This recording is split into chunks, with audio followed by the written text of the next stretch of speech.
In the last 12 months, I've grown my personal LinkedIn follow account to over 12,000 followers. Okay. That's getting me on average 3,000 profile views every single week, sort of 40 to 1,000 to 100,000 new post impressions every single week. And if we look right here in the past 365 days, my content has generated over 2 million impressions. You can see how that's growing quite nicely in a nice graph there as we continuously post, okay? And I'm getting regular posts here that are getting, over 100,000 impressions here. You can see 116, 159, 435,000, okay? And these are getting hundreds of likes, okay? And some of them are even getting hundreds of comments. Now, the beautiful thing about it is these are not just vanity metrics. I'm not just getting likes for the sake of getting likes. These are actually turning into qualified appointments for my business. You can see some of the DMs that are coming inbound to me. This is not me going outbound. These are DMs that are coming inbound of people praising the posts that I'm doing and asking if they can have this set up for their business. Okay. Someone saying, I love your content. We are in market for your type of expertise and services. Could you ask for a more qualified lead than that? Okay. And also right down here as well, that was a great post. It describes exactly our pain and close to the architecture I'm trying to put together to solve it. Okay. So you can see that the content that we've been putting out here has resonated so much with CEOs, with big decision makers at these companies, that they have gone ahead and booked in a call. And this is reflective in the amount of calls that we have generated. Okay, over 266 calls this year alone, so this calendar date year alone. Okay, and out of this we've managed to complete 237 of those calls, and it's been one of the ways in which we have grown our new offer, DialPod, which is where we install a outbound dialing team in your business in 10 days or less to UK US callers that make up to 4,000 dials every single month and generate 10 to 25 qualified appointments for you every single month. So in this video, I am going to give away the exact playbook that I've used to generate millions of impressions, hundreds of thousands of likes and comments, and generate hundreds of qualified inbound appointments. Okay, so let's dive in. So this content playbook is going to be how to write, how to post, and how to scale content that actually drives pipeline. It's really for B2B founders and revenue leaders, but honestly, this could be applicable to anybody, okay? I am so bullish on content. I am so bullish on posting things on LinkedIn that really you could probably sell anything. And I wouldn't be surprised if we start to see more course sellers. We start to see more e-commerce guys on there as well, selling some, general things that you can sell. It's not just B2B software. It's not just B2B services. I'm assuming we're going to see a lot more stuff coming through LinkedIn. Okay. So how to actually use this playbook? Well, this playbook is designed to really help you and your team build a high leverage personal LinkedIn experience. Okay. So I'm just going to switch over to the highlighter here. And this is going to help to support your go-to-market motion. So what are you going to cover? What are we going to cover in this playbook? It's going to be what to post, how to post it, when to post it, how to structure posts for maximum trust and pipeline impact, because this is the key. You can post a lot of things on LinkedIn, but if it's not structured in the right way, you're not going to get any inbounds from it and you're not going to grow your following, okay? And how to actually build an authentic presence that engages your market. So we're not going to try and create something here that is inauthentic to you, that you think is going to work. We're going to show you how to create something that is authentic to you and who you are, and that it actually engages your market, okay? So the first thing is to start simple, and always start simple here, especially if you're starting out a fresh LinkedIn account, you don't have previous followers, you don't have an audience you can already tap into, okay? What you want to do, and this is what we recommend to all of our clients, is to commit to 3 posts every single week. I'm not telling you to post Monday, Tuesday, Wednesday, Thursday, Friday. I'm telling you to post Monday, Wednesday, and Friday. So it's 3 posts every single week, okay? Now, the most important thing here is to focus on trust, to focus on authenticity, and focus on a real connection. And that's where the inbound starts, okay? If you notice the DMs that I had been getting previously, people are really resonating with the content. Love your content, okay? Look at this one. That was a great post and describes exactly what our pain is. Okay, so if you can create content like that, then you're going to have infinite number of inbound coming in. Okay, so why does content matter for revenue? Well, what we're seeing these days is that 70% of B2B buyers are trusting insights from peers and leaders on LinkedIn over ads. Okay, so cold absolutely still works, incredibly powerful, yeah, but we're also going to want to supplement that by building trust. The way buyers are making buying decisions has changed rapidly in the past few years. Okay, I think there's been an oversaturation in dodgy offers, in snake oil salesmen, in bad business practices, which has led people to really go in on building trust. Okay, now not only that, we're also noticing that especially the larger deal sizes, the larger average contract value deal sizes, is that the decision makers involved in that process are increasing. Okay, so going from 5 to 10 or 10 to 15 people that have to be involved in a buying committee to make a decision. So content helps all the way along that process, okay, because I'm not just reaching out to one individual person. Your content is being seen by everyone within that buying committee, and you're building up trust, you're building up a parasocial relationship with everybody in that buying committee, okay? So the obvious things here is that it increases your brand visibility. It really surfaces buyers that maybe are not in market yet, and it nurtures those buyers as well, okay? It also warms your outbound. So engaged prospects convert better. So if I go and cold call someone right now that has seen my content and I reference that, they're much more likely to book a call with me and my team and be interested in what we have to talk about, okay? We get a lot of emails back from people and a lot of people on the phone saying, oh, we saw your content. Oh, that's who you are. Oh, thanks for calling me. Yes, I am interested. I just haven't booked a call yet. Let's book a call, okay? So your content serves to warm up the people within your total available market so you can actually go and get them better, okay? Now, the goal here is not brand awareness, okay? We're not going to go for some sort of silly metric that people have been pushing. Brand awareness, what the hell does that mean? The goal is to build trust, okay, and surface buyers, okay? That's the only goal of your content. Your goal of content should be purely monetary and physical, okay? So this is one of the most effective ways to build trust, to build authenticity, to build a personal connection with your market, okay? The thing that we're noticing here, and this is what I was talking about with buying committees, our posts are regularly being shared in DMs, in Slack channels, in email threads.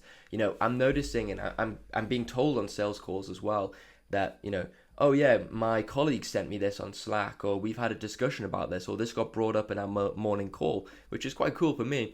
But this is what you should be aiming for, okay? That your content is so good that it becomes shareable and valuable to a lot of people within that committee, okay? It's even been shown in things like town hall meetings as well, within whole company town hall meetings, okay? The thing is that you have to understand is that buyers are paying attention, okay, to trusted voices and not just brand ads, okay? Brand ads obviously still important, keep doing that, but buyers are really paying attention to trusted voices, to authenticity, and to people that they can trust, okay?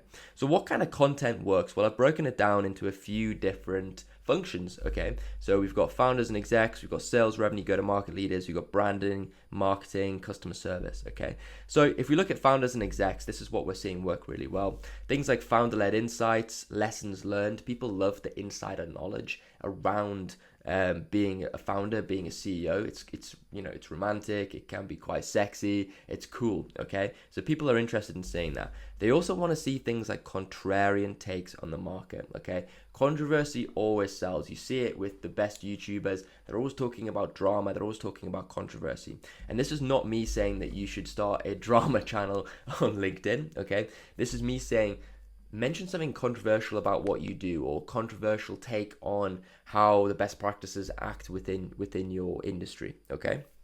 And alongside this as well, wins and customer success moments. Now, you don't want to be too obvious about this. It's great to tie this into a story so you can kind of subtly brag about how you helped the customer do X, Y, and Z, and how we did, whatever it was, okay? And alongside that as well, personal stories, humanizing the business. So maybe talk about something that went wrong. Maybe talk about something that didn't go to plan and the lessons learned from it. Or, maybe a customer that started off and was super pissed off at you. Why were they pissed off at you and how did you resolve that? Okay. That's going to get a lot of attention. That's going to get a lot of reads. That's going to get a lot of likes. It's going to get a lot of comments as well because it's interesting. It's contrarian. It is dramatic. Okay. And it's what people want to read. Okay. People don't want to read. And this is, if you take anything away from this video, people don't want to read your corporate, PR, whatever it is, okay, release, okay, your statement releases or whatever it is. Nobody cares about that. Okay, the content that people want to engage in is interesting, it's authentic, it's got a bit of drama to it, it's got a bit of controversy to it, and it's fun and exciting. Okay, because at the end of the day, people are not just corporate drones, they like fun and they like exciting. Okay, now if you are in sales, you're a revenue or a go-to-market leader, things like tactical playbooks are working really well, and these work really, really well for us, okay, because we are in sales and revenue and we are in go-to-market, okay. Things like tactical playbooks, how-to posts, these get a lot of engagement, these get a lot of likes, okay. Maybe some commentary on trends as well, so if you're seeing a trend in your industry, chat about that and maybe have a contrarian take on it. Maybe this is why I don't believe in this, or this is why I believe in this, or maybe this is why I don't think this is the future, or maybe the opposite of this is the future, or something along those lines. Okay, sales and customer success lessons, this is always good as well. So like if you're in sales, talk about your buying, how you do sales, the processes from it, the wins, the losses, the stories, the funny stories, the scary stories, the time when a customer blew up on you, or the time when a customer came out of nowhere and became a buyer. These things are interesting. People like reading them. And then also wins from the front line as well. So maybe talk about a cold calling win or a cold email win or whatever it is. Maybe you bumped into someone in the coffee shop and that turned into a new client. It's very interesting stuff. Okay, now marketing, brand, customer service, highlight customer stories here, and do some brand POV on market trends, like how does your brand relate to this market trend and what are you guys doing internally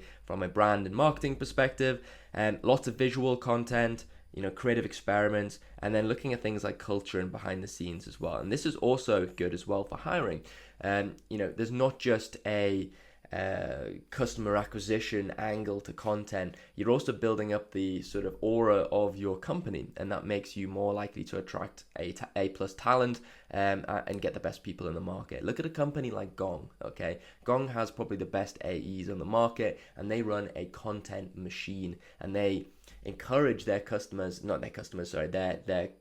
the people within their business to post. Okay, you got AEs like Gong, like Brian Lamana, who has 90,000 plus followers. Okay, he could be running a business by themselves, but he's working with Gong. He's an AE, and imagine how much inbound traffic Brian is bringing to Gong. Okay, it's crazy. So how do you show up as a founder or sales leader on LinkedIn? Okay, well, I've already talked about this, but the key here is being direct, being human, being opinionated as well. Okay, don't be afraid to be a little bit controversial, and don't be afraid to have an opinion. Having an opinion is what makes you human. Okay, that's how you're going to separate yourself from the AI slop that's kicking around at the moment. Okay, talk about hard-won lessons. Okay, someone who's really good at this is a guy called Gal Aga. Okay, he runs a company called Aligned, which is a deal room company. They sell whatever, deal rooms or whatever, but he posts really good content about hard-won lessons in sales. Okay, and every lesson within sales is hard-won. Okay, you're going to be coming across a lot of things that affect the way you work, and bad stories and explosions and things blowing up and deals blowing up on your face. Okay, talk about them. It's important. Don't just talk about wins, because you're going to build your authenticity by talking about the hard-won lessons. Okay, you should also be very generous with your advice, and this comes from Hormozi.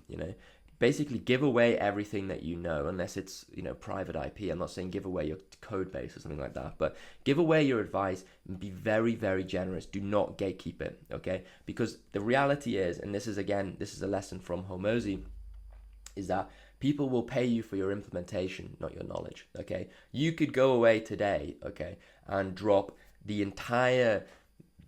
that entire process behind building your business, and nobody's going to implement it because they're lazy and they don't want to have to go through the work. They will pay you to implement it for them. Okay, if Warren Buffett jumped on right now and gave away his exact strategy for buying and doing due diligence on stocks, okay, most people aren't going to implement that because they are lazy, okay? They will pay Warren Buffett, of course, they would pay Warren Buffett to actually implement it for him, okay? Now, we also want to be using plain language here. Do not use corporate jargon. Corporate jargon is just you're going to be left in the wind here, okay? Now, you should also write like you talk. This really helps to build this parasocial relationship with you and your audience. So, write like you talk. This really helps to build a parasocial relationship and connection with your audience, okay? And this is what you're looking for. You want that parasocial relationship. This is, really the goal that you're looking for, to build up that parasocial relationship, because then they feel like they trust you. They're coming onto sales calls with more context and they're interested to buying. It makes the buying process a lot easier. So, how do you actually structure content? Well, a good post should have 3 things, okay? It should have a very strong hook. So this is the first line that stops your scroll. It should have narrative or insight that's adding value, okay? And then finally, it should have a clear takeaway or reframe that ends with an opinion or a prompt for them to comment, okay? So let's break this down. What makes a good hook? Well, a good hook should provoke curiosity. So this is to open a loop, okay? You want someone to read this and it opens a mental loop that they need to close, okay? People don't like having open loops in their life. It stresses them out, gives them cognitive dissonance, okay? So you want to provoke this curiosity and you want to open a loop so that they have to read your post, okay? You also want to challenge a reader's thinking. So say something controversial, and again, this is going to open a loop. If you're saying something that is going to challenge the way someone thinks, this is going to open a loop for them. Okay, and then also signals relevant to your ICP. So if we just dive back over here, I believe that you can see some of the hooks that we've used right here. So as you can see, one of the hooks we've used here is we spend $1,900 per month on sales tech. It's interesting, it's a bit controversial.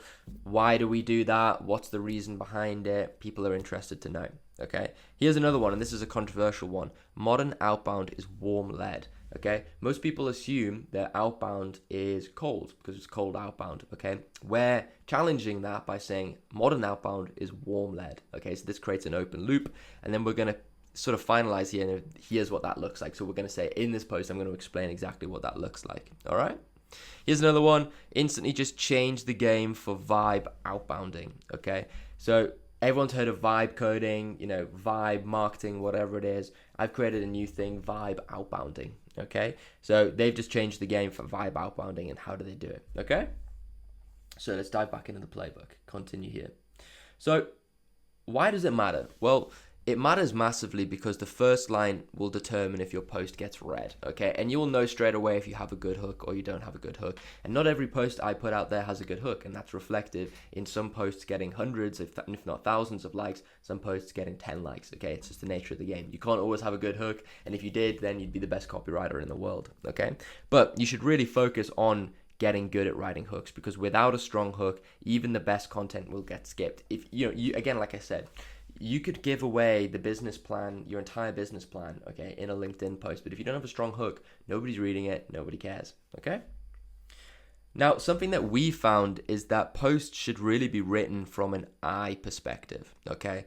I did this, how I approached this, here's what I learned. And this helps to make your content a lot more personable. It makes your content a lot more relevant, and people want to know your perspective. They don't want to know the business's perspective, or this is how we at Acne Corp did X, Y, and Z. They don't care, okay? They want to know how you as a person did it, and that's how you're going to build your authority. That's how you're going to build your authenticity.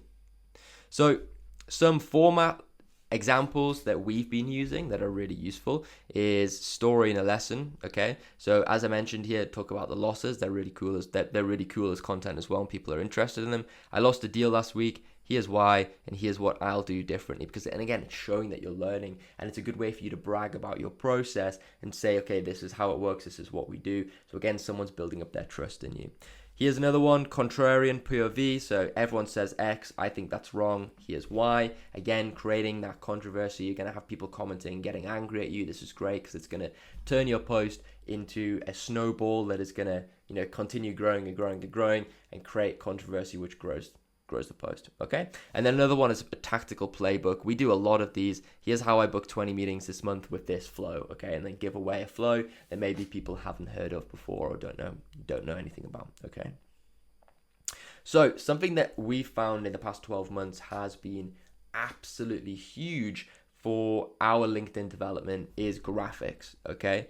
Having text only post is good as well, but graphics, videos, multimedia in general is huge. Okay. If you notice, once again, that all of my top posts over here, I can zoom in here, all of them have graphics. You've got graphic, you've got a graphic, and you've got a graphic. Okay. Now, one of the subtle reasons why having a graphic is so important is that it takes up more LinkedIn real estate, okay, on the feed. If you are scrolling on your phone and you open up LinkedIn, then you're going to see a post at the top. Now, if you have a text only post, it's only going to take up a tiny bit of the screen, and then it shortens it and you have to click more to see the entire post. Whereas if you have a graphic, you're going to get that little snippet there, and then you're going to have the graphic, so it's right in front of the person's face straight away, so it just instantly takes up more real estate. Now, you should be using graphics to visualize frameworks, to look at data, insights, and again, it just expands your post footprint. Okay, some things like narrative video performs really well when it's authentic. Okay, so maybe like founders doing like, here's a day in the life, or I'm in my office today, let's go and check out X department, and just having like fun with it as well, being authentic, being who you are, and showing what it's actually like to live your life. Okay. So it also helps because there's different types of learners as well. So you want to be making sure that you're creating content for visual and auditory learners as well. Not everyone wants to read your post. They might just want to have a look at the graphic and learn from the graphic. Okay. And again, helps building up parasocial relationships. You know, people feel and people buy from people that they feel really connected to. All right. So looking at posting best practices, we always start off with 3 per week. You can increase this if you're getting a lot of success from it. And again, you could do 2 posts a day if you're getting even more success for it. But as a startup, so you don't get overwhelmed, and we still follow this today, to be honest, is Monday, Wednesday, and Friday posting. So the post timing, you should choose times when your ICP is the most active. It's typically sort of between 7:30 and 9 a.m. local time, or between 11 and 12 p.m. So people are sort of on the way to work, or they're waking up and they just want to have a scroll. They might want to feel productive, so they have a scroll on LinkedIn. And then also when lunch is coming around, or when people are getting ready for lunch, they'll start to have a scroll on social media as well. So this is something to take into mind.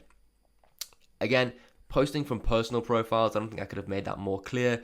Posting from company pages, you know, maybe it's worth getting a social media agency in to do that. I don't particularly think so. I think you'd have a lot more success posting from your personal page, okay? LinkedIn wants more creators on their platform. They want more personal people posting. And it also just increases your chance of going viral. If you're posting as the founder or revenue leader and the rest of your company is posting as well, then the chance of one of those posts going viral, it just massively increases, okay? Something that we found really good is tagging tools, companies, and people that you actually use and respect. Okay, so we talk about all of the sales tech that we use as part of our business. We tag them and they're grateful for the tag, so they'll comment on that, which increases your engagement, your reach, and also people are just interested about tools and about things that are going on. They're interested in tech. People are interested in it. Okay, now something that I find is that you probably shouldn't use direct links in posts. Some people might disagree with me. If you have a very engaged audience, you probably could get away with it, but LinkedIn doesn't really like it that much. And it's just not that great. Okay. Now, the only thing that I would say as a caveat to that is if you're sort of advertising a YouTube video, then you could probably post the link in the post itself, but you shouldn't be posting things to sort of landing pages or checkout pages or trying to get anyone to buy. This is an organic trust building exercise. Okay. You want to reserve direct lead gen links for very rare intentional use. Okay. So if you're doing a product launch, it's very rare, then you can obviously link it. Okay. Now, again, no links in the post body. I've already talked about that. You could put them in the comments. Again, if you have a very engaged audience, you could probably post them in the body post, but I don't recommend it. Okay. You want to make sure that the post is in short paragraphs, so 1 to 2 sentences max. You want to use line breaks as well for readability, so making sure that your post is formatted really nicely. And again, if you want to see good examples of this, go to my LinkedIn profile. I format every single post in that way, so if you want an example of that, then just go ahead and take a look. Okay, and you also want to make sure that you're replying to all comments very, very quickly. Okay, within the first hour of posting, it's incredibly important for your engagement. So if you get a comment, reply to it. Try and get them to comment again with a question. Okay, you want to basically build up the amount of comments that are on that post itself. Okay, now something that I'm a big fan of is that it's absolutely okay to repost your content. Okay, if a post is done well, you should repost it again after a couple of months, because your audience will have grown in that time and most people won't have seen it. Okay, so definitely go out there and post again. Okay, and it's also good for you as well, because then you're not having to constantly come up with new content. Repost it, man. Use it over and over again. So I've found as well that top posts often perform just as well, maybe even better sometimes, the second or third time around. It also allows you to fine tune it as well. So if you've got a graphic that's worked really well, then fine tune the copy from the last time to make it even better, so then the post is even better. Okay, and again, reposting strong content is one of the simplest ways to maximize your reach and compound your results. So I've already talked about a few formatting best practices, but I like to use line spacing, use a blank line between paragraphs, sentence, and you should aim for sort of 12 to 15 words per sentence, maybe not more. You can experiment with this. Paragraph length, 1 to 2 sentences per paragraph, and this makes the post skimmable. You want to make sure that when someone is reading it, they're on their phone, that they are just able to skim through and get an idea of what's going on. Yeah. Okay. So as I mentioned, your first hour strategy is super important here. It's absolutely make or break for the post. If your post gains traction early, gets likes, comments, profile views, LinkedIn will push it to more people because it sees that it's doing well and it sees that it's valuable content. Okay, so your goal is to maximize engagement in the first hour. Get all of your comments responded to very quick, and maybe encourage internal team members to engage genuinely. Okay, so you could have a channel in your company where every time someone posts, it goes in there and people can go and engage with it. Okay, so here's the little strategy that you can use to grow your LinkedIn while you are maybe seeding a new account or you've started a new account. Okay, so you should be leaving 5 or 10 comments per day. Okay, now the reason behind this is when you start posting content for the first time, your first post is not going to go viral unless you've had a previous previous personal brand, or you're well known in your industry. Your post is probably not going to do that well. It's going to take 2-3 months of consistent posting 3 times a week to see success with your content. Okay, that's just the reality of it, so get that in your head. Now, while your content is warming up and while people are getting used to seeing it, you're going to want to comment 5 to 10 posts every day. Now, the key here is do not use some crappy AI tool to do this. Okay, it does my head in, and whenever I see it on my post or someone else's post, my opinion of that person drops. Okay, it makes me think that you're a low status, that you're lazy, and I almost find it disrespectful when someone comments on my post with some AI slop. Okay, it makes me want to block them. It really pisses me off. So you should be leaving genuine, interesting thoughts. Okay, and the beautiful thing about it is that you can piggyback off a very successful post. If someone has a very successful post already and you leave a very insightful comment about that, that's going to generate impressions off the back of it, which is going to lead people to your profile, which is going to lead people to your content. Okay, so you can treat it like a funnel. You're getting your tentacles out there and you're drawing traffic into your profile from all of these other successful posts. Okay, again, it builds visibility and relationships, and it signals to LinkedIn as well that you're an active participant in the community, and also it creates some reciprocity as well. If you comment on someone's post, they might comment on yours back just because they feel nice. Okay, so you should really be internally sharing these posts as well. So encourage your team to share posts in Slack and email threads, one-to-one DMs with prospects and customers. If your CEO has posted something that is very relevant to a prospect, you should share it with them. Be like, oh, my CEO's just had a very insightful thought on this process. Here it is. Here's what it looks like. And then again, that prospect is being warmed up. Okay, it really increases the reach, adds trust, and it gives some ammunition to your sales team to actually have content to actually use as well. So you're doing them a favor. Okay, So, yeah, continuing with some post hygiene tips here. I've already talked about line breaks here. You should kind of use a line break as a way to separate the hook from the rest of the body. If I go back over here, again, you can see, there's the plus more here. So this is what people would have to click on. You want to hook them within that. So modern outbound is warm leg led. Here is what that looks like. So they have to click. So anyways, I think I got cut off there for a second by my camera. So you can see right here that we've got the more, and we've got the more. So you're going to want to make sure that your hook is encouraging someone to click on this button, okay? So you want to hook them within this little bit here and make sure there's a line break so that you're not giving away the post straight away. You want them to click more so that they read it. Let's continue. So measuring success, all right? How do we measure success of your content? Well, what I would see is that you get a massive increase in leads and DMs, so inbound leads and DMs. I know when a post is doing well because my inbox gets flooded with people that are interested to talk more about the post, okay? Or prospects referencing your content on calls. We get this all the time. I'm like, where did you find us? And they say, oh, I saw your content on LinkedIn and that's why I booked a call. Okay, that's how you know the content's doing well. And are your target personas engaging? So it's all well and good getting inbound DMs and it's all well and good getting inbound sales calls, but are they the people that you actually want to sell to? If they are, then you know your content's doing well. And are your views and profiles, visits just trending up in general? Are you seeing a line go up like that? If yes, then your content is doing well. But remember, it's all about market visibility and pipeline. It's not about vanity likes, okay? Now, as well, you'll probably see things or maybe even tempted to join like an engagement pod or something.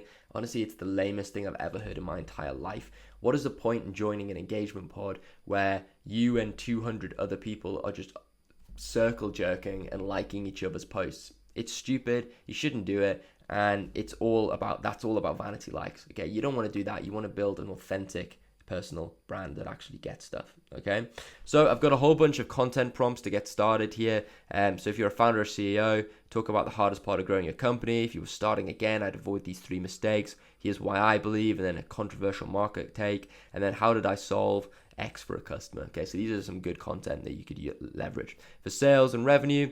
This one question changed how I run discovery calls. What is that? What could it be? Okay. Here's 3 outbound tactics that worked for me this quarter. What I tell every new SDR on day 1, or why I killed, and then outbound sales tactic, or maybe it could be a modern sales tactic, and that's make it even more controversial. And here's what I do instead. So here's a few others. And if you're in marketing and customer service, here's why our best leads never come from ads. That's interesting. It might piss off the ad team there. How I helped customer name achieve result fast. This small tweak that improved onboarding 10x. Very interesting. And the most underrated content format that I use. Okay, so these are interesting posts that you can use as a way to build out your own posts as well. All right. So final tips here. Do not overthink it. Okay. Publish imperfect posts. Not everything needs to be perfect. Again, you're trying to build an authentic relationship with people. You want to share from your experience, not just regurgitated thought leadership, okay? So you don't want to be posting just because someone else is posting or copying their post. Post something from your experience, what makes you unique, all right? Be human and opinionated. Having an opinion is what makes you human, okay? So leverage that opinion and talk about it. Okay, now that doesn't mean that you have to go and say something political or something that's gonna, piss people off or create general controversy. You want to be opinionated about what you do. Okay, that's what I would recommend. People engage with other people and track what works and double down. Okay, so look at your posts that you've posted for the past 3 months. What ones have generated the most inbound leads? Which ones have generated the best likes? Which ones haven't? Okay, leverage that information. So, the key thing here is, why does this matter strategically to your go-to-market? Well, we're not here to go viral. We're here to really build trust with buyers, to surface demand early and build pipeline. Your strong LinkedIn and content presence makes every part of your go-to-market work harder, okay? Yeah, this is what we see. We see outbound emails to get higher reply rates, sales calls convert better, people are more likely to convert on a sales call, and deals close a lot faster, okay? You should treat this as a core part of your growth engine.